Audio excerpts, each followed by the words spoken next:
আচ্ছা, আমরা যেটা বলছিলাম যে ডামি ভেরিয়েবলটা হলো মূলত যে এমন একটা ভেরিয়েবল যেটা আহ, যেটা কিছু কিছু সংখ্যা গ্রহণ করে, কিছু সংখ্যা গ্রহণ করলেও সেগুলো সংখ্যার যে প্রপার্টিস থাকে কতগুলো, যেমন সংখ্যাকে যোগ করা যায়, বিয়োগ করা যায়, গুণ করা যায়, ভাগ করা যায়, এই ধরনের বৈশিষ্ট্যগুলো এই ডামি ভেরিয়েবলের ক্ষেত্রে প্রযোজ্য হয়। ডামি ভেরিয়েবলের আরো অনেকগুলো বিকল্প নাম আছে যেগুলো আমরা বলি, যেমন ধরো নমিনাল ভেরিয়েবল বলা হয় সেগুলোকে, নমিনাল ভেরিয়েবল অথবা ক্যাটাগরিক্যাল ভেরিয়েবল বলা হয় সময়।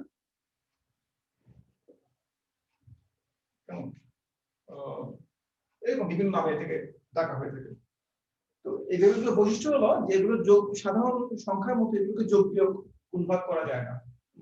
এগুলো আমরা ব্যবহার করি শুধুমাত্র নামের পরিবর্তে সংখ্যা ব্যবহার করার জন্য। যেহেতু কম্পিউটারে যখন আমরা কাজ করি তখন ওরা ওরা নাম বুঝে না। ওরা আমি তো বলি রহিম, করিম, জামাল, বা জেন্ডার হিসেবে বলি ছেলে মেয়ে, বা নোয়াখালীর লোক, কুমিল্লার লোক, তাহলে সেটা কম্পিউটার বুঝতে পারবে না। কম্পিউটার শুধুমাত্র সংখ্যা বুঝে। তাই আমরা এই চলকগুলোকে আমরা সংখ্যা দিয়ে প্রকাশ করি। যেমন আমি জেন্ডার হিসেবে বলতে পারি মেল হলে আমি 1 দিব, ফিমেল হলে আমি 0 দিব বা 2 দিব, কেমন?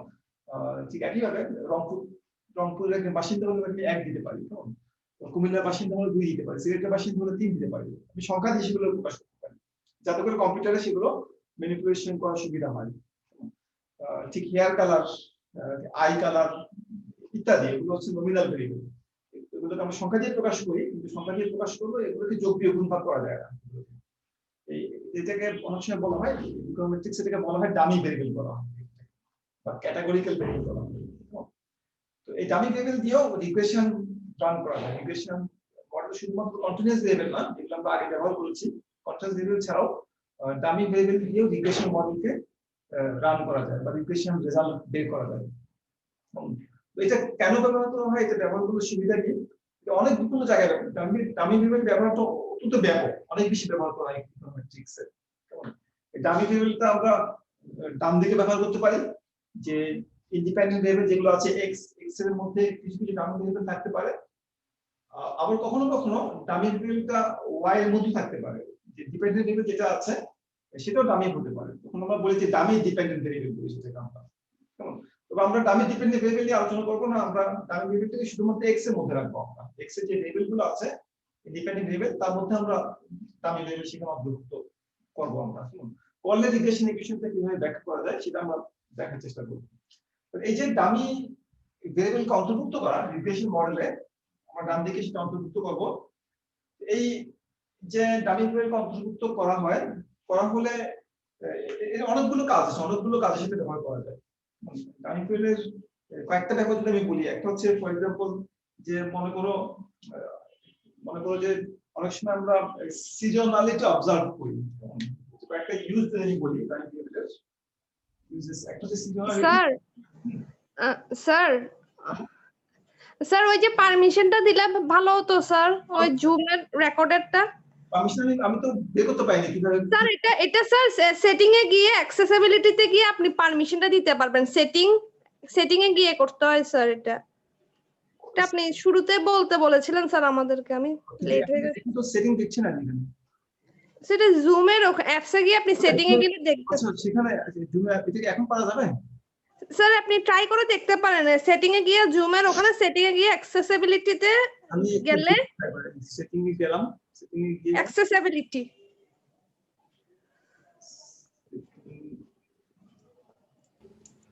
ওখানে রেকর্ড পারমিশন নামে একটাই আছে স্যার, অপশন আছে। অ্যাক্সেসিবিলিটি তো এটা নাই এখানে। তো যদি সেটিং, আচ্ছা সেটিং এ, সরি সেটিং এ গেলাম, সেটিং এ যে অ্যাক্সেসিবিলিটি অপশন আছে, হ্যাঁ ঠিক আছে। জি স্যার, ওখানে গিয়ে আপনি রেকর্ড পারমিশন গ্র্যান্টেডটা দিলে হয়ে যাবে স্যার। দাও এখানে রেকর্ড পারমিশন করে দেখি দাও, অডিও ভিডিও রেকর্ড পারমিশন আছে, ঠিক আছে। জি স্যার, এটা টিকমার্ক তো দেওয়াই আছে অলরেডি, এটা টিকমার্ক দেওয়াই ছিল। দেওয়া ছিল, আপনি পারমিশন আমাদের কাছে অ্যালাউ করতেছিলেন না স্যার। আরেকবার আপনি আবার ক্যান্সেল করে আবার ওকে দিলে হতো স্যার। আমি ক্যান্সেল করে আবার এনাবল দিলাম, যেটা আগে তো এনাবল করা ছিল, কিন্তু আমি কখনো আগে ইয়ে করিনি, সবগুলো অ্যানাবল আছে এখানে। বুঝছি স্যার। ওকে স্যার, তাহলে আমরা ট্রাই করে দেখতেছি তাহলে স্যার। এটা কিন্তু অ্যানাবল করা আছে, কিন্তু এটা আমি ইয়া করি নাই, ডিসেবল করি নাই এটা আমি। বুঝছি স্যার। দেখো আমার মনে হয় এখন দেখো তো পারো কিনা, হচ্ছে তোমাদের রেকর্ডিং? স্যার এটা কিন্তু অ্যানাবল করা আছে, কিন্তু আগে থেকে করা আছে। স্যার আচ্ছা, আপনি ক্লাসটা আমরা দেখি, যদি না হয় তাহলে আমরা স্যার ইনফর্ম করব স্যার আপনাকে। আমি একটু দেখতেছি, এটা ট্রাই করব। Okay sir, thank you sir. না হতো কোনো কারণ দেখছি না। আচ্ছা যাক, আর একেবারে না পারলে আমাদের কি থাকবে। আচ্ছা আমরা বলছিলাম যে এই দামি ভেরিয়েবলটা অনেকগুলো ব্যবহার আছে। একটা হচ্ছে সিজনালিটি মেজারের ক্ষেত্রে ব্যবহার করা যায়। সিজনালিটি হলো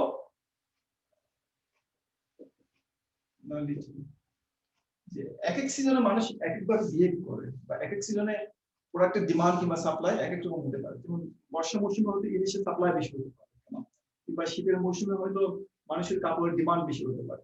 এই যে সিজন চেঞ্জ হলে মানুষের যে বিহেভিয়ারের মধ্যে চেঞ্জ আসে, বা ডিমান্ড সাপ্লাই রেসপন্সের মধ্যে যে চেঞ্জ আসে, সেই যে এটাকে বলা হয় সিজনালিটি বলা হয়। এক এক সিজনে মানুষ এক একভাবে ডেটাটা বিহেভ করে, বা ডেটার মধ্যে যে পরিবর্তন সেটা সিজনের পরিবর্তনের কারণে হতে পারে। এই যে সিজনের পরিবর্তনের কারণে ডেটার মধ্যে যে পরিবর্তন আসছে সেটাকে ক্যাচ করার জন্য, সেটাকে মেজার করার জন্য আমরা সিজনালিটির জন্য একটা দামি ভেরিয়েবল ব্যবহার করতে পারি, যেটাকে বলা যায় সিজনাল দামি বলা যায় সেটাকে।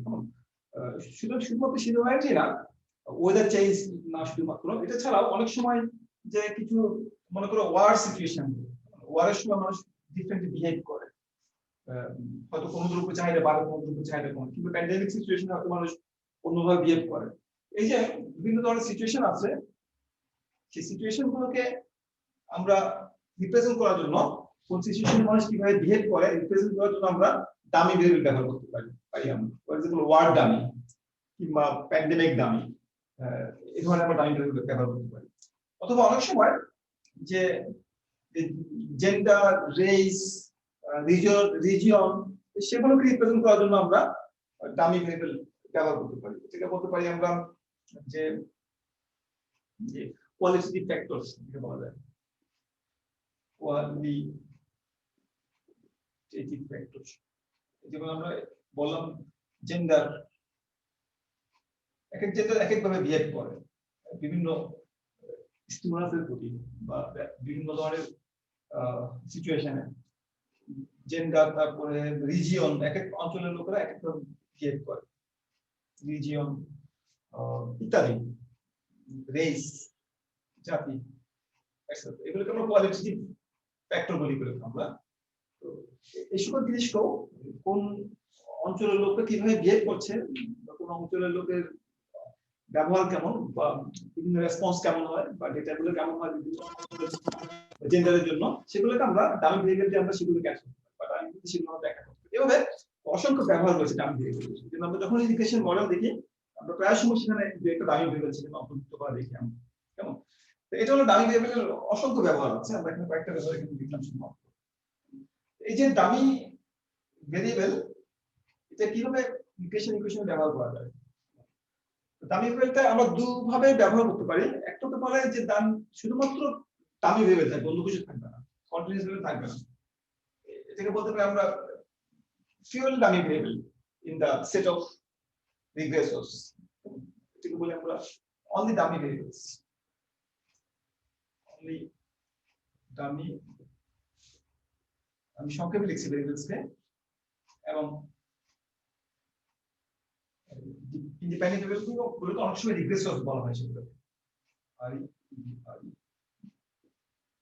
রিগ্রেসর্সগুলোর মধ্যে বা এক্স এর মধ্যে শুধুমাত্র দামি থাকবে, অন্য কোনো কন্টিনিউয়াস ভেরিয়েবল থাকবে না। এই কেসটাকে অনেক সময় বলা হয়, এই মডেলটাকে বলা হয় অ্যানোভা মডেল বলা হয়, analysis of variance model, ANOVA model. কেমন? অর্থাৎ বিভিন্ন যে কোয়ালিটেটিভ ভেরিয়েবল যেগুলো আছে, বা বিভিন্ন যে দামি ভেরিয়েবল যেগুলো আছে, সেগুলোর মিন ভ্যালুর মধ্যে কতটুকু ডিফারেন্স আছে সেটা। আমি যদি জেন্ডার দেই শুধুমাত্র ডান দিকে, এবং ওই জেন্ডারদের আমি ফর এক্সাম্পল এইজ ডিসপ্লেসিং করি, আমি ওয়াই থেকে আমি এইজ দেই, আর ডান দিকে আমি ডামি দিয়ে সেখানে আমি জেন্ডার নেই, মেল এবং ফিমেল একটা ক্লাসের স্টুডেন্টদের, এবং তাদের যে এভারেজ এইজ এভারেজ এজ কেন কম্পেয়ার করতে পারি যে মেলের এভারেজ এজ কত ফিমেলের এভারেজ এজ কত এদের মধ্যে কোনো সিগনিফিকেন্ট ডিফারেন্স আছে কিনা তো এটাকে বলা হয় অ্যানোভা মডেল বলা হয় অ্যানালিসিস অফ ভ্যারিয়েন্স মডেল কেমন তো শুধুমাত্র ডামি ভেরিয়েবল থাকতে পারে ডান দিকে অথবা অনেক সময় ডামি ভেরিয়েবলের সাথে কিছু কন্টিনিউয়াস ভেরিয়েবল থাকতে পারে mixture of MIXTURE mixture of dummy and continuous variables dummy and continuous variables among regressors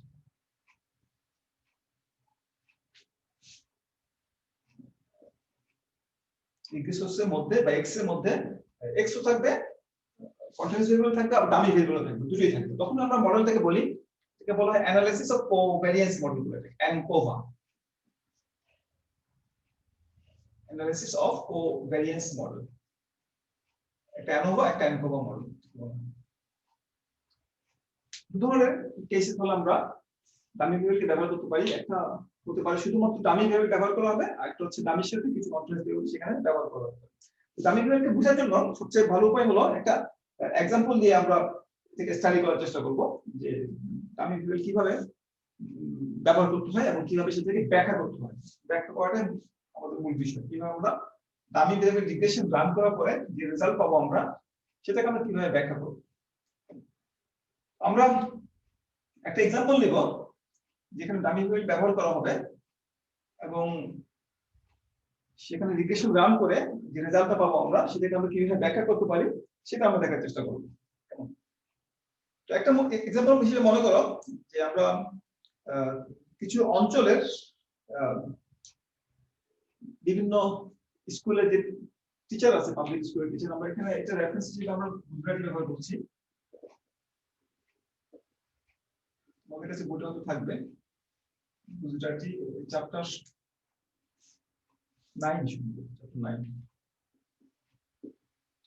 সেখানে এই ডামি ভেরিয়েবল সংক্রান্ত বিস্তারিত আলোচনা হবে সেখানে তো আমরা এক্সাম্পল হিসেবে ডামি ভেরিয়েবলের মনে করো যে আমরা পাবলিক স্কুল যে টিচার আছে বিভিন্ন অঞ্চলে তাদের বেতন আমরা বিশ্লেষণ করার চেষ্টা করছি কোন অঞ্চলের পাবলিক স্কুলের টিচারদের বেতন বেশি বা কোন অঞ্চলের পাবলিক স্কুলের টিচারদের বেতন কোন অঞ্চলের চেয়ে কম গড় বেতন আমরা বিশ্লেষণ করার চেষ্টা করছি আমরা এটাকে বলতে পারি আমরা average yearly income average yearly salary of public school teachers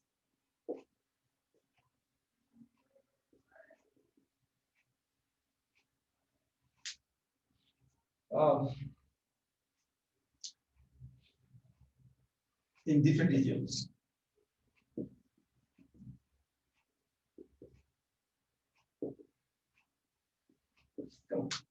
এটা ব্যাখ্যা করার জন্য আমাদেরকে ডেটা কালেকশন করতে হবে কেমন এবং ডেটাটা হবে আমরা স্যালারিতে কালেকশন করব স্যালারিটা হচ্ছে আমাদের ওয়াই যেটা বলছি আমরা স্যালারি এটা আমাদের ডিপেন্ডেন্ট ভেরিয়েবল স্যালারিটাকে আমরা ব্যাখ্যা করার চেষ্টা করছি এবং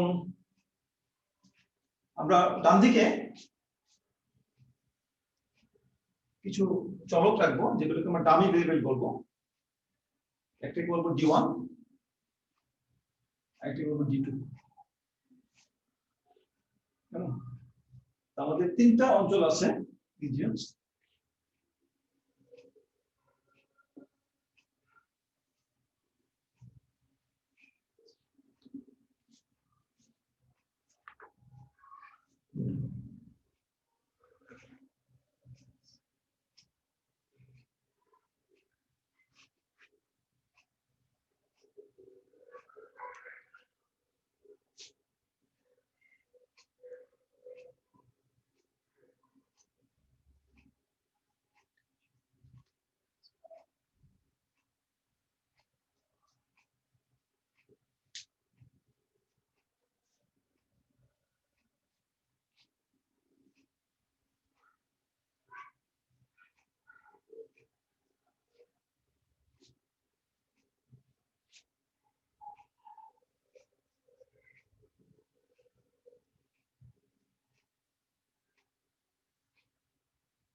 এখানে লক্ষ্য করে দেখবে যে আমরা এগুলো আমাদের এক্স ভেরিয়েবল, ডামি ভেরিয়েবল এগুলো আমাদের, আর এটা হচ্ছে ওয়াই বা স্যালারি। ডামি ভেরিয়েবলটা ব্যবহারের নিয়ম হচ্ছে যে আমরা এখানে মনে মনে ধরেছি যে আমাদের তিনটা অঞ্চল আছে, তিনটা রিজিয়ন আছে আমাদের, একটা নর্থ, একটা সাউথ, একটা ওয়েস্ট, তিনটা রিজিয়ন আছে। তিনটা অঞ্চলের যে পাবলিক স্কুল টিচার যারা আছে তাদের ইয়ারলি স্যালারি কত সেটা আমরা এটা $1000 দেখানো হয়েছে, সেটা আমরা বিশ্লেষণ করার চেষ্টা করছি। এখানে একটা নিয়ম ডামি ভেরিয়েবলের ক্ষেত্রে, একটা নিয়ম হলো যতগুলো অঞ্চল থাকে বা যতগুলো ক্যাটাগরি থাকে তার চেয়ে একটা কম ডামি ভেরিয়েবল ব্যবহার করতে হবে। যেমন আমাদের এখানে তিনটা অঞ্চল আছে, নর্থ, সাউথ এবং ওয়েস্ট। এই জন্য আমরা এখানে একটা ডামি ভেরিয়েবল ব্যবহার করিনি। যে কোনো একটা অঞ্চলের জন্য ডামি ভেরিয়েবল ব্যবহার করা যাবে না। তিনটা যদি আমাদের অঞ্চল থাকে আমরা আইদার 1 or 2 or 3 একটা ডামি ব্যবহার করব, নো ডামি। দেখো আমরা D1 এর জন্য একটা ডামি ব্যবহার করেছি, নর্থের জন্য একটা, সাউথের জন্য ব্যবহার করেছি, কিন্তু ওয়েস্টের জন্য কোনো ডামি ব্যবহার করিনি আমরা। কেমন? এটা কারণটা হলো যে বলা হয় ডামি ভেরিয়েবল ট্র্যাপ।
কিনতে পারো এখানে।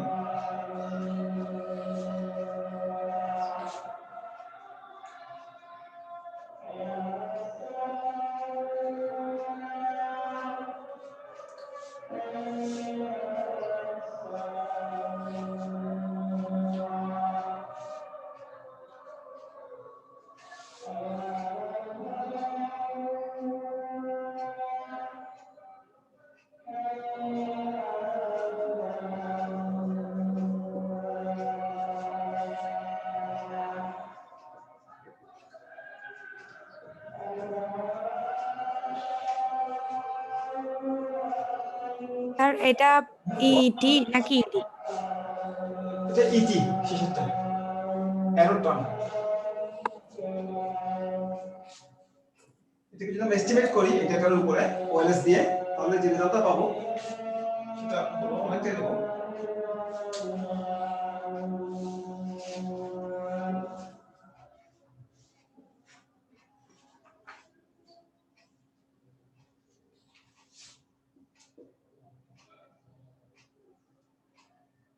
এটাকে বইয়ের মতো না লিখে আমি পূর্ণ সংখ্যায় লিখি, যেটা আমাদের কিছুটা ব্যাখ্যা করতে সুবিধা হয়। এগুলো সব আরবিট্রারি নাম্বার, মনে করো 26,000 দিলাম এখানে আমাদের একটু সুবিধার জন্য। এটা মনে করে দিলাম আমি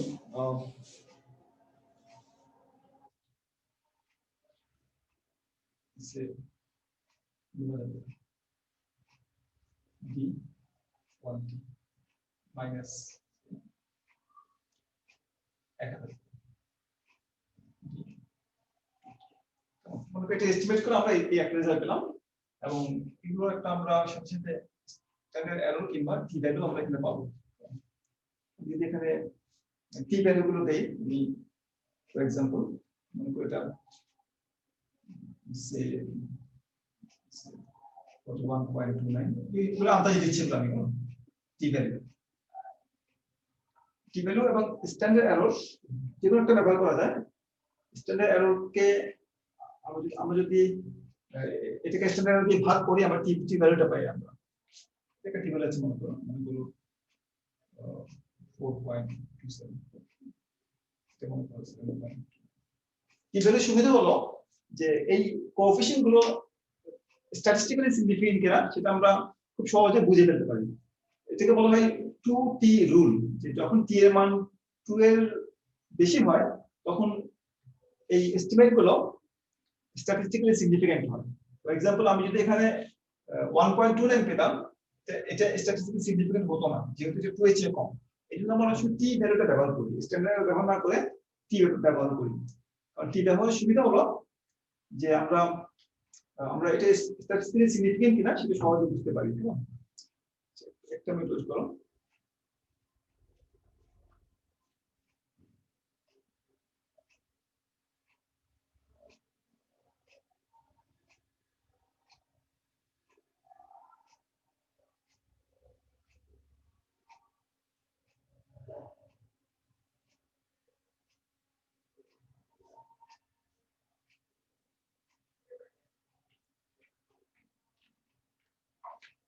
যেটা আমরা বলছিলাম এটা মুছে ফেলতাম। এখানে একটু আমরা বলি এখানে যে আমি ভেরিয়েবল যে যেটা আমরা এখানে কালেকশন করেছি এটা যদি আমরা ব্যাখ্যাটা একটু বলি তোমাদেরকে। এটা হলো যে আমরা যখন এই যে রিজিওনাল লাইন ব্যবহার করছি, আমরা যখন অবজারভেশন কালেকশন করছি আমরা এটা মনে করো ফার্স্ট অবজারভেশন। একজন ব্যক্তিকে আমি জিজ্ঞেস করছি যে তোমার স্যালারি কত, সে বললো আমার স্যালারি 19,500 টাকা ইয়ারলি স্যালারি। কেমন, এখন তাকে জিজ্ঞেস করলাম যে তুমি কোন অঞ্চলের বাসিন্দা, তো যেখানে আমি 1 দিয়েছি এখানে যখন সে বলবে নর্থের বাসিন্দা আমি, কেমন, তখন আমি ওই নর্থের দামি জায়গায় আমি 1 বসাবো। আর যেহেতু সে সাউথের বাসিন্দার নাম তাই এখানে 0 হবে। কেমন, আর এটা ওয়েস্ট ক্যাটাগরি, সে নিশ্চয়ই সে ওয়েস্টের বাসিন্দাও না, আমি এখানে একাডেমি দিলেও এখানে এটা 0 আসবে। কেমন, তাহলে যে 1টা বসে তখনই যখন কোনো ব্যক্তি বা কোনো অবজারভেশন ওই দামি ভেরিয়েবলের সদস্য, কেমন, ওই ডাইরেকশন ভেরিয়েবল অন্তর্ভুক্ত, ওই লাইন ভেরিয়েবলের বৈশিষ্ট্য তার মধ্যে থাকে। ঠিক একইভাবে যখন আমি দ্বিতীয় ব্যক্তিকে জিজ্ঞাসা করলাম তোমার বার্ষিক স্যালারি কত, সে বললো 17,300 টাকা পার ইয়ার। তোমার কোন অঞ্চল থেকে এসেছে, কোন অঞ্চলের বাসিন্দা, সে নর্থের বাসিন্দা না, সে কোথাকার বাসিন্দা, সে সাউথের বাসিন্দা, কেমন, সে ওয়েস্টের বাসিন্দাও না আসে। কেমন, যেহেতু ওয়েস্টের কোনো দামি নাই তাহলে আমরা ব্যবহার করিনি। আর যদি আমরা ব্যবহার করতাম তাহলে এই দামি ভেরিয়েবল ট্র্যাপ নামে একটা সমস্যার সৃষ্টি হতো, যে এই রিগ্রেশন মডেলটাকে এস্টিমেট করা যেত না। যদি একটা রিগ্রেশন মডেল যদি একটা যদি কনস্ট্যান্ট টার্ম থাকে যার কোএফিশিয়েন্টটা 1, সেক্ষেত্রে আমরা যদি আরেকটা থার্ড টাইম ব্যবহার করি তাহলে দেখা যাবে যে এই তিনটার যোগফল 1 হয়ে যাচ্ছে সবসময়। কেমন, যেটা আমাদের যে এটা আছে, যেটা আমাদের কি বলে আমাদের যে কনস্ট্যান্ট টার্ম যেটা আছে সেটা সমান হয়ে যাচ্ছে। অর্থাৎ এই তিনটা ভেক্টরের কম্বিনেশনস, লিনিয়ার কম্বিনেশন, আমাদের ফার্স্ট ভেক্টর যেটা আছে, যে আমাদের কনস্ট্যান্ট ভেক্টর যেটা আছে সেটার সাথে হুবহু মিলে যাচ্ছে। এবং তিনটা ভেক্টরটা আলাদা, d1 d2 d3, কিন্তু এই তিনটা ভেক্টরকে আমি যদি যোগ করি, কম্বাইন করি, সেটা প্রথম ভেক্টর বা কনস্ট্যান্ট ভেক্টরের সাথে মিলে যাবে। তো এটাকে বলা হয় লিনিয়ার ডিপেন্ডেন্স বলা হয়। এই ধরনের লিনিয়ার ডিপেন্ডেন্স থাকলে রিগ্রেশন মডেল এস্টিমেট করা যায় না। কেমন, এটাকে বলা হয় dummy variable trap. Dummy variable trap থাকলে রিগ্রেশন মডেলকে এস্টিমেট করা যায় না।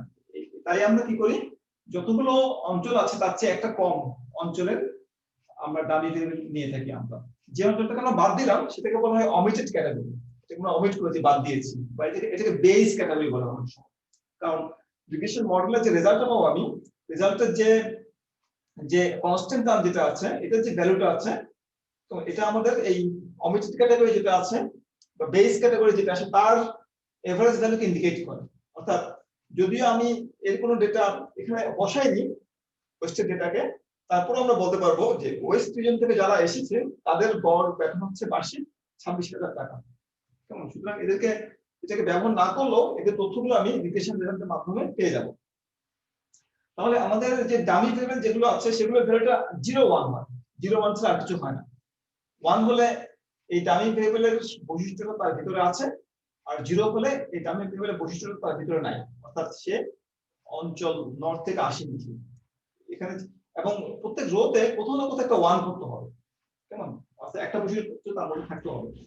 তো আমরা এই সেকেন্ড ব্যক্তি যেটা আছে সে নর্থ থেকে আসেনি, সে সাউথ থেকে এসেছে, এভাবে আমরা ডেটাগুলো কালেকশন করব। এবং শেষ যে অবজেকশনটা আছে তার ইয়ারলি স্যালারি হচ্ছে 18,750 টাকা, এবং সে নর্থ থেকে এসেছে, এবং যেহেতু নর্থ থেকে আসছে সাউথ থেকে আসতে পারে আমাদের 0, এবং ওয়েস্ট নাই এখানে, ওয়েস্ট থাকলেও সেটা 0 হবে, কেমন।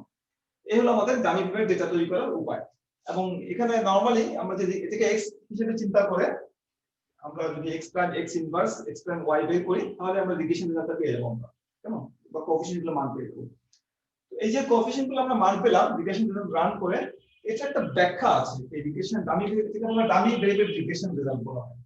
এই ডামি ভেরিয়েবল রিগ্রেশন রেজাল্টের একটা ব্যাখ্যা আছে। ব্যাখ্যাটা হলো এই যে কনস্ট্যান্ট টার্ম যেটা আছে, সেই কনস্ট্যান্ট টার্মটা কি ইন্ডিকেট করে, সেই কনস্ট্যান্ট টার্মটা ইন্ডিকেট করে অমিটেড ক্যাটাগরি যেটা আছে। অমিটেড ক্যাটাগরি মানে যে ক্যাটাগরির জন্য কোনো দামি আমি ব্যবহার করি নাই, এটা কোন কার জন্য করি নাই, এবং ওয়েস্টের জন্য কোনো দামি আমি ব্যবহার করিনি। আমার 3টা রিজিয়ন আছে, 3টা রিজিয়নের জন্য আমি 2টো দামি ব্যবহার করেছি, একটা রিজিয়নকে আমি বাদ দিয়েছিলাম, ব্যবহার করিনি।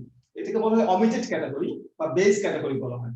সুতরাং রিগ্রেশন রেজাল্ট আমি যেটা পাবো রান করে, তার যে আমরা যে কনস্ট্যান্ট টার্ম যেটা পাবো আমি, সেই কনস্ট্যান্ট টার্মটা ইন্ডিকেট করবে যে আমার যে ওমিটেড ক্যাটাগরি বা বেস ক্যাটাগরি যেটা আছে সেই রিজিয়নের বা ওয়েস্ট রিজিয়নের যারা যারা চাকরি করে পাবলিক স্কুলে, তাদের গড় বেতন হচ্ছে কত, 26,000 টাকা।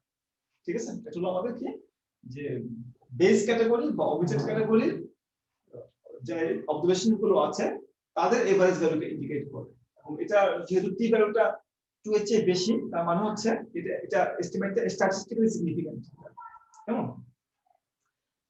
তারপরে পরে হচ্ছে কি আমাদের D1T বা ডামি ভেরিয়েবলের যে কোএফিশিয়েন্ট আছে সেটা D1T, এটা কি ইন্ডিকেট করে, এটা প্লাস হতে পারে মাইনাস হতে পারে।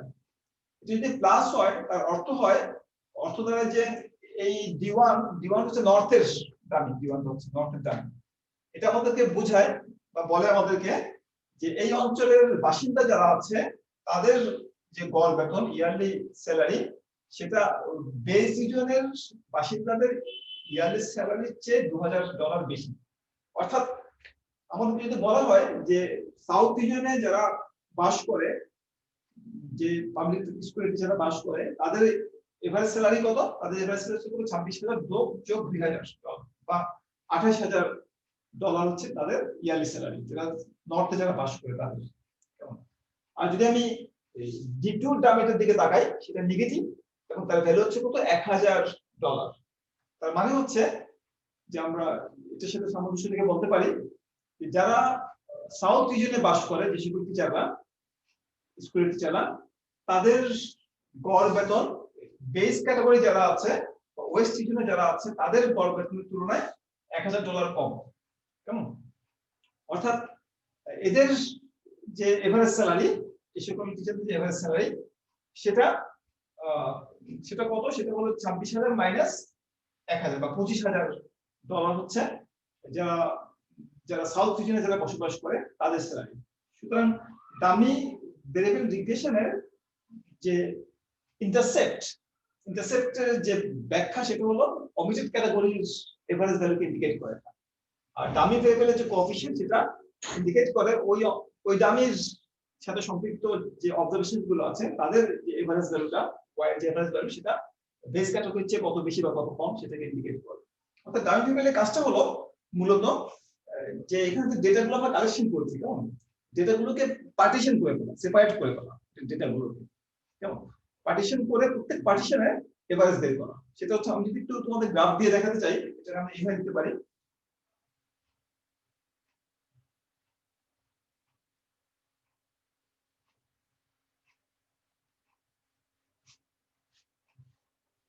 মনে করো আমি পার্টিকুলার এক্সিসে আমি স্যালারি দেখালাম, আর এদিকে আমি রিজিয়ন দেখালাম, স্যালারি, আর এদিকে আমি রিজিয়নকে ভাগ করলাম। এটা মনে করো এদিক থেকে মনে করো নর্থ, এটা মনে করো সাউথ,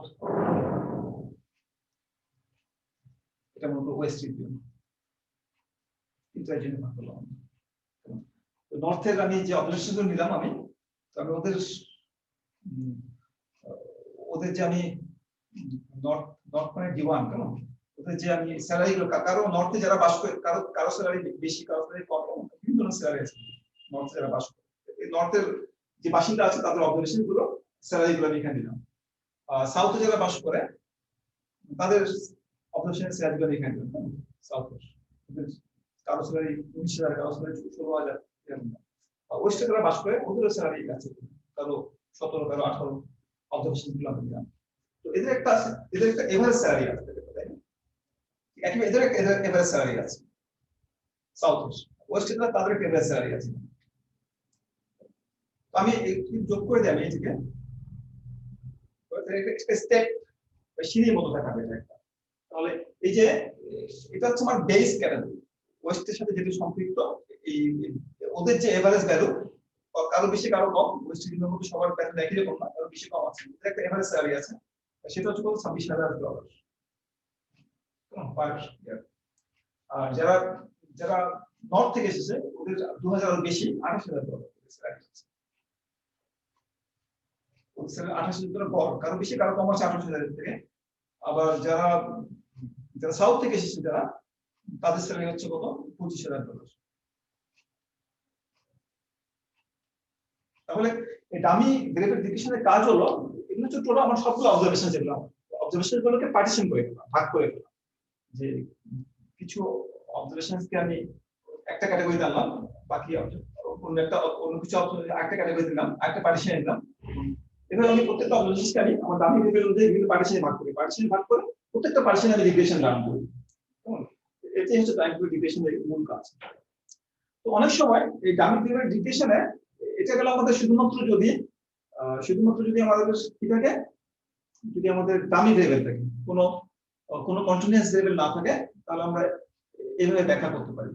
কিন্তু যদি আমাদের এই ডামির সাথে একটা কন্টিনিউয়াস ভেরিয়েবল থাকে, তাহলে আমরা কিভাবে এই রিগ্রেশন মডেলটাকে ইন্টারপ্রেট করবো আমরা, সেটা একটু আমরা দেখি।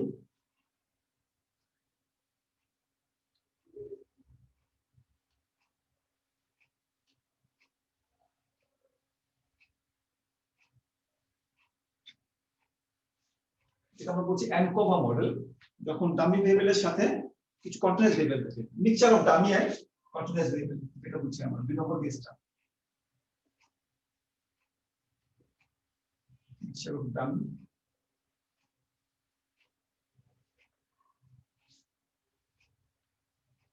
and continuous variable.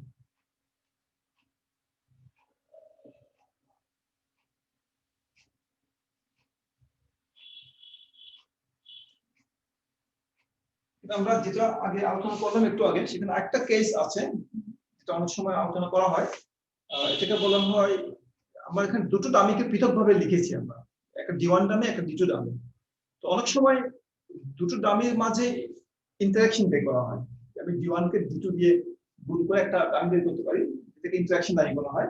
কিছু কিছু ক্ষেত্রে ইন্টারঅ্যাকশন ডামি ব্যবহার করা হয়, তবে সেটা এখানে আমরা শুধুমাত্র একটা একটা একটা ক্যাটাগরাইজেশনের উপর ভিত্তি করে ডামি করতে ব্যবহার করেছি। কখনো কখনো টু সেটস অফ ডামি থাকে, যে একটা ডামি হতে পারে রিজিয়নের জন্য, আর একটা ডামি হতে পারে জেন্ডারের জন্য, কেমন মিক্সচার অফ ডামি হতে পারে। ডামি এন্ড কন্টিনিউয়াস না, সেখানে দু ধরনের ডামি থাকবে, একটা হবে জেন্ডারের জন্য, আর একটা হবে রিজিয়নের জন্য, কেমন, কিংবা একটা হতে পারে এডুকেশনের জন্য। এভাবে আমরা বিভিন্ন, শুধুমাত্র যে রিজিয়নের জন্য ডামি ব্যবহার করতে হবে তা না, আমরা ইচ্ছা করে রিজিয়নের সাথে সাথে রিজিয়নের পাশাপাশি আরো অন্য ক্যাটাগরির জন্য দামি ব্যবহার করতে পারি আমরা। কেমন, সেক্ষেত্রে আমরা দুটো দামের মাঝে ইন্টারঅ্যাকশন বের করতে পারি, কেমন, রিজিয়নের সাথে জেন্ডার ব্যবহার করতে পারি আমরা, বা অন্য কোনো রেস ব্ল্যাক হোয়াইট কালার, আমরা এই দামিগুলো আমরা ইচ্ছা করে ব্যবহার করতে পারি। তো সেক্ষেত্রে একটা দামি সৃষ্টি হয়, সেটাকে বলা হয় ইন্টারঅ্যাকশন দামি। সেই ইন্টারঅ্যাকশন দামিরও আমরা ব্যাখ্যা দিতে পারি, তবে ওইদিকে হয়তো পরে যাবো যদি সময় পাই। তার আগে আমরা একটু ব্যাখ্যা করার চেষ্টা করি, যদি দামি ভেরিয়েবলের সাথে যদি কিছু কন্টিনিউয়াস ভেরিয়েবল থাকে, যে কেসটাকে বলি আমরা অ্যানকোভা বা analysis of covariance model, ANCOVA model যেটা বলা হয়। এক্ষেত্রে আমাদের রিগ্রেশন মডেলটা হয় y ইকুয়াল টু সে বিটা 1 কেমন প্লাস আমরা ডামির সাথে যে কোএফিসিয়েন্ট ব্যবহার করছি সেটাকে ডেল দিয়ে লিখে দিচ্ছি ডেল 1 d1 প্রথম ডামি।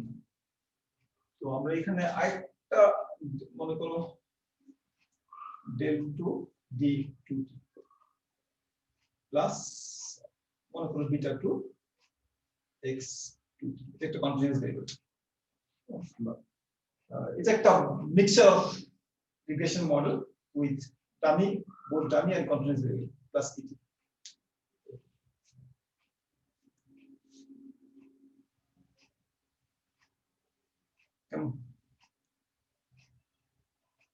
এটা একটা কেস হতে পারে এবং সেক্ষেত্রে আমরা মনে করো আমরা x এর যে ডেটা x ভেরিয়েবলটা আমরা মনে করো এখানে d1 d2 গুলো আগের মতই আছে মনে করো এটা হচ্ছে নর্থ এটা মনে করো সাউথ ওয়েস্টটাকে আমরা omitted ক্যাটাগরি হিসেবে রাখলাম x টা হলো এখানে where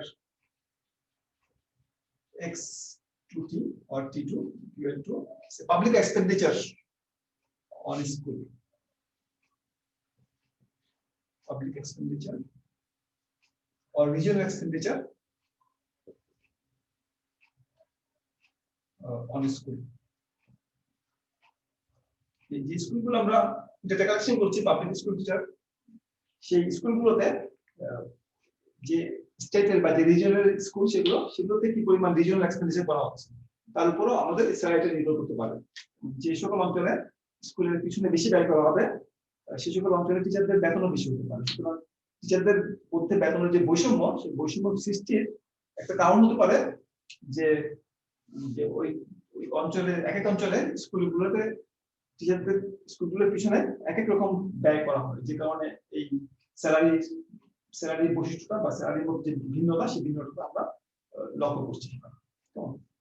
তো এইভাবে আমরা ইচ্ছা করলে যে কন্টিনিউয়াস লেভেল আমরা ডামি ভেরিয়েবলের সাথে ব্যবহার করতে পারি। এটা ব্যাখ্যাটা একই রকম প্রায় এখানে বিটুর যে ব্যাখ্যা সেটা নরমাল রিগ্রেশন মডেলের যে ব্যাখ্যা তার সাথে সামঞ্জস্যপূর্ণ। যেমন মনে করো পাবলিক স্কুলের পিছনে যদি $1000 যদি বেশি ব্যয় করা হয় তাহলে বিটা2 পরিমাণে স্যালারি বৃদ্ধি পাবে কেমন। এবং এক্ষেত্রে আমরা ইন্টারাকশন দামি তৈরি করতে পারি। আমরা ইচ্ছা করলে d1 এর সাথে আমরা এই x2 একটা ইন্টারাকশন দিতে পারি। আমরা যদি আমরা ইন্টারাকশন দামি নেই এখানে এই কন্টিনিউয়াস ভেরিয়েবলের সাথে d1 এর ইন্টারাকশন ভেরিয়েবল নেই আমরা তাহলে আমরা এখানে আরেকটা ভেরিয়েবল এখানে যুক্ত করতে পারবো সেটা হলো ফর एग्जांपल del1 বা আমি এখানে del2 যদি দিই আমি ইনটু d1 x2t দুটোকে গুণ করে আরেকটা ভেরিয়েবল সৃষ্টি করে তার একটা কোএফিশিয়েন্ট দিতে পারি অথবা এই d2 এর সাথে x2t গুণ করে তার একটা কোএফিশিয়েন্ট দিতে পারি। তখন আমরা এখানে ইন্টারঅ্যাকশন ইফেক্ট দেখতে পাবো এই দুটো ভেরিয়েবলের মধ্যে কেমন। আমরা এই ইন্টারঅ্যাকশনটা কন্টিনিউয়াস ভেরিয়েবলের সাথে দামি না নিয়ে ব্যাখ্যা করে আমরা বরং ব্যাখ্যা করার চেষ্টা করি দুটো ডামির সাথে ইন্টারঅ্যাকশন কিভাবে হয় যেটাকে বলা হয় ইন্টারঅ্যাকশন ডামি। ইন্টারঅ্যাকশন ডামি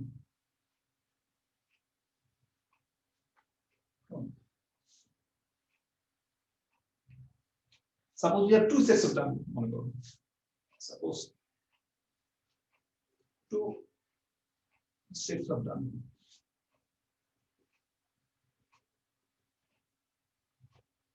একটা হচ্ছে মনে করো জেন্ডার যেটাকে আমরা একটা হচ্ছে জেন্ডারের মধ্যে দুটো আসতে পারে ক্যাটাগরি একটা মেল আসতে পারে একটা ফিমেল আসতে পারে মেল ফিমেল।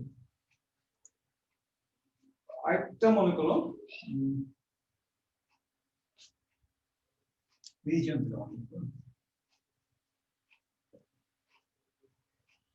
দুটো রিজিয়ন নেই সহজ করার জন্য একটা মনে করো নর্থ একটা মনে করো সাউথ দুটো রিজিয়ন আছে আমি তিনটা রিজিয়ন না নিয়ে তারপর দুটো রিজিয়ন দিচ্ছি। তাহলে এখানে আমাদের দুটো ডামি ভেরিয়েবলের সেট আছে একটা হচ্ছে জেন্ডার ডামি একটা হচ্ছে রিজিয়ন ডামি বা রিজিয়নাল ডামি। সেক্ষেত্রে আমরা রিগ্রেশন মডেলটা কিভাবে লিখব নিয়মটা একই রকম আমাদের প্রত্যেকটা দামি ভেরিয়েবলের জন্য যতগুলো করে ক্যাটাগরি আছে তার চেয়ে একটা কম ক্যাটাগরি ব্যবহার করতে হবে। কেমন? সুতরাং আমাদেরকে যদি এই ক্ষেত্রে রিগ্রেশন মডেলটা লিখতে বলা হয়, রিগ্রেশন মডেলটা এই কেসে আমাদের যে ওয়াই যেটা যদি আমাদের আগের মতো স্যালারি হয়, ওয়াইটা যদি, তাহলে আমরা লিখবো ওয়াইটি সমান কনস্ট্যান্ট লেখা থাকবে আগের মতো, কেমন, প্লাস এটার একটা কোএফিশিয়েন্ট আছে, মনে করে ডেল 1 দিলাম আমি কোএফিশিয়েন্টটাকে। আমি যে কোনো একটা ডামি ব্যবহার করব, আমি এখানে এম ডামি ব্যবহার করলাম, এম হচ্ছে একটা ডামি, d1 ব্যবহার না করে আমি এখানে এম ব্যবহার করলাম। যে কোনো সিম্বল ব্যবহার করা যায় রিগ্রেশন মডেলে, শুধুমাত্র বলতে হবে যে where n equals 1 if the person is a male, where আমি যদি লিখি এখানে ব্যাখ্যা করি, where mt equal to 1 for male R mt equal to 0 হবে for female or otherwise। কেমন? একটা দামি, তাহলে আমি কি করলাম, দুটোর জায়গায় একটা দামি দিলাম। সুতরাং এই বেসটা কাকে ইন্ডিকেট করছে? ফিমেলকে ইন্ডিকেট করছে, ঠিক আছে, বেস ক্যাটাগরিতে। যদি এটা অমিটেড ক্যাটাগরি, ঠিক, আমি এটার জন্য কোনো দামি ব্যবহার করি না। এখন রিজনের জন্য যেহেতু দুটো ক্যাটাগরি আছে, আমি একটা দামি ব্যবহার করতে পারবো। মনে করি আমি আইদার এটা অথবা এটা, আমি নর্থের জন্য একটা দামি ব্যবহার করলাম, এটা আমি নাম দিলাম del 2 nt, নর্থের জন্য একটা দামি ব্যবহার করলাম, প্লাস ইটি, ইটি হচ্ছে অ্যারো, আমি সবসময় ব্যবহার করতে পারি। তাহলে আমাদের এবং তাহলে nt equal to 1 হবে for a person who comes from north, R nt equal to 0 হবে for south or other region। তাহলে এখানে omitted ক্যাটাগরি গুলো, এই দুটো হলো omitted category, female and south, এটুকু বলে আমরা omitted ক্যাটাগরি বলেছিলাম, or base category.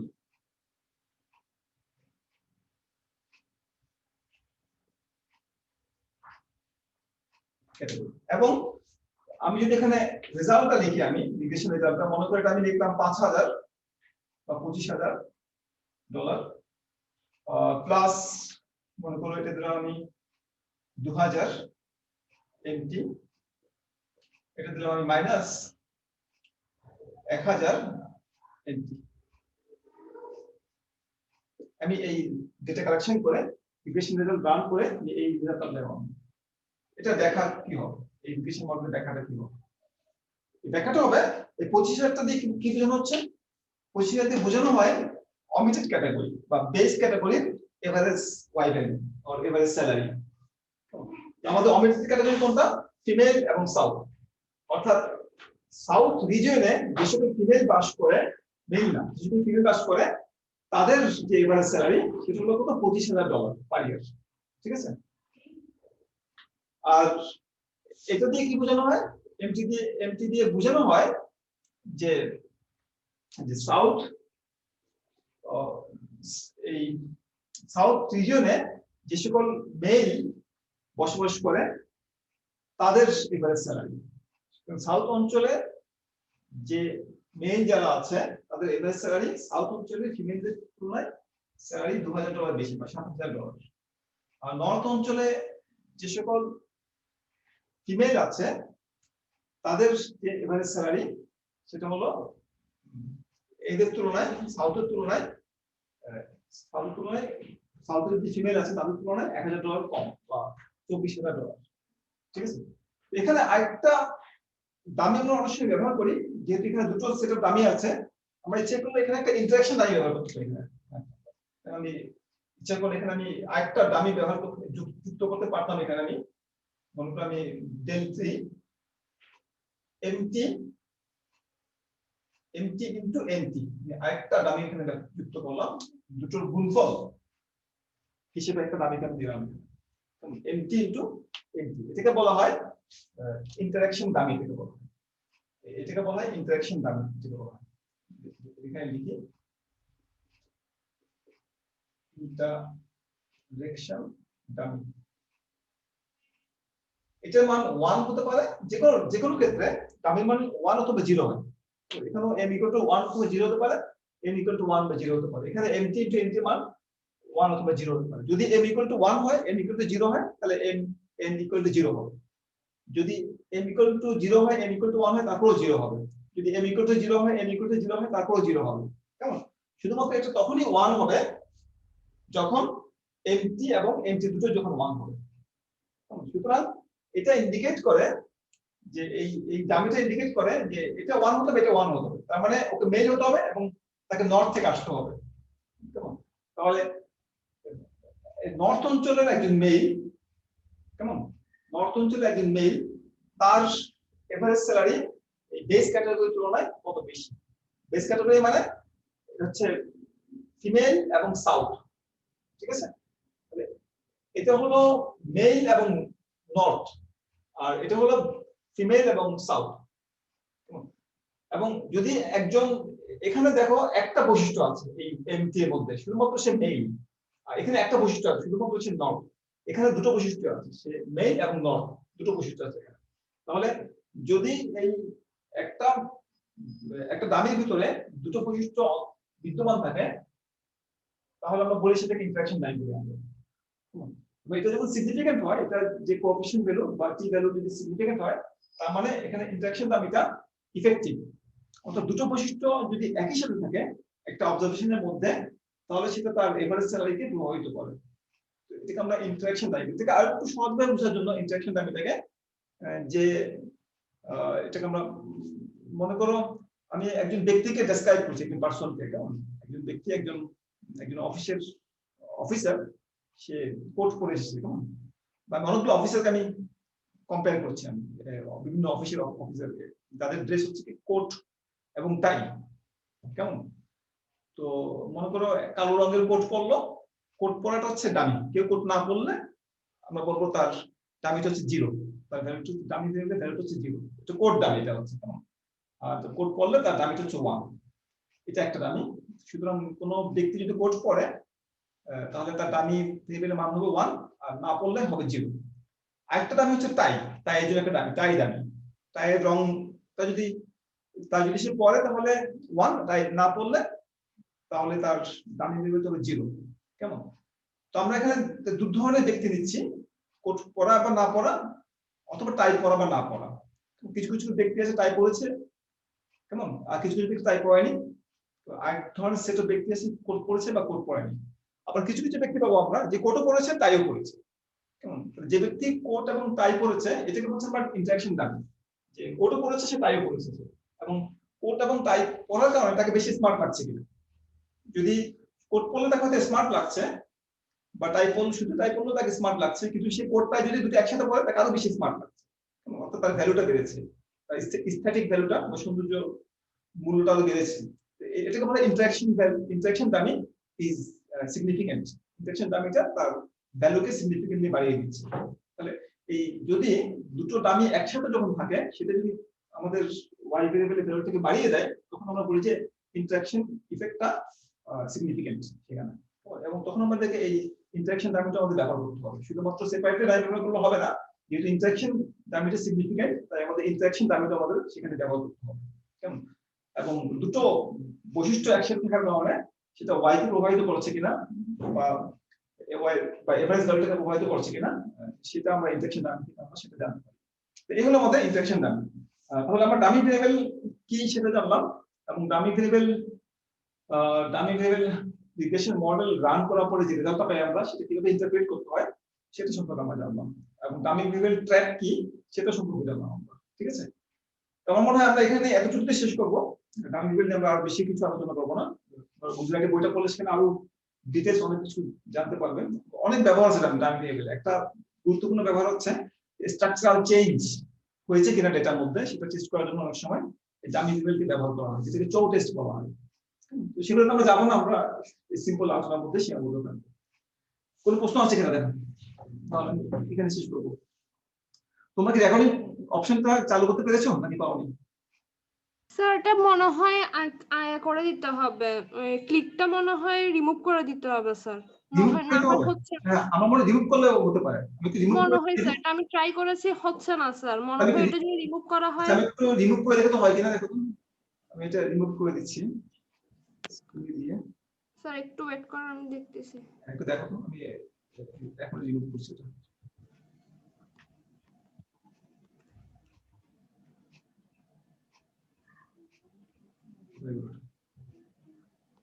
Recording permission granted remove করলাম, কেমন আমি বুঝছি স্যার, আমি ট্রাই করে দেখতেছি স্যার।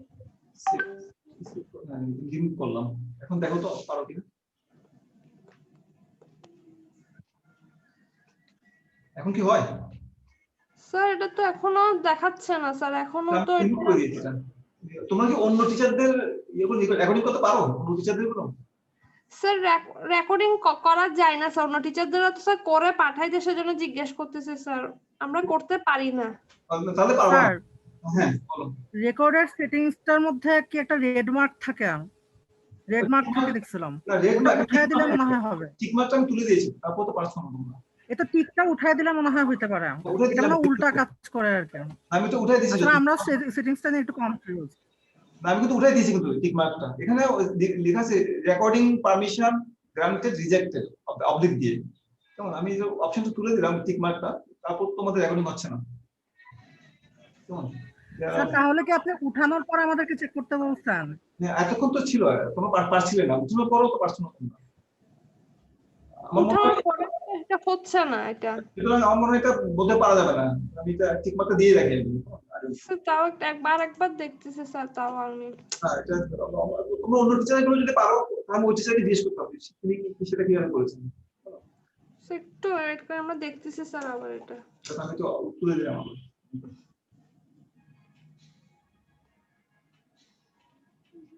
স্যার আপনাকে নেক্সট ক্লাসে তাহলে ফার্স্টেই বলে দেব স্যার, আমরা তাহলে একটু চেক করি, আমরা জেনে আমরা নিজেরা একটু ট্রাই করে। তোমরা নিজে একটু ট্রাই করে দেখো পারো কিনা, পারলে তখন আবার ট্রাই করবে। ওকে স্যার, আমরা আপনাকে ইনফর্ম করব স্যার। থ্যাংক ইউ ঠিক স্যার। আছে, তাহলে পরের ক্লাসের জন্য প্রস্তুত থাকো, 10 মিনিট পরে পরের ক্লাস শুরু হবে। Okay sir, thank you. Okay.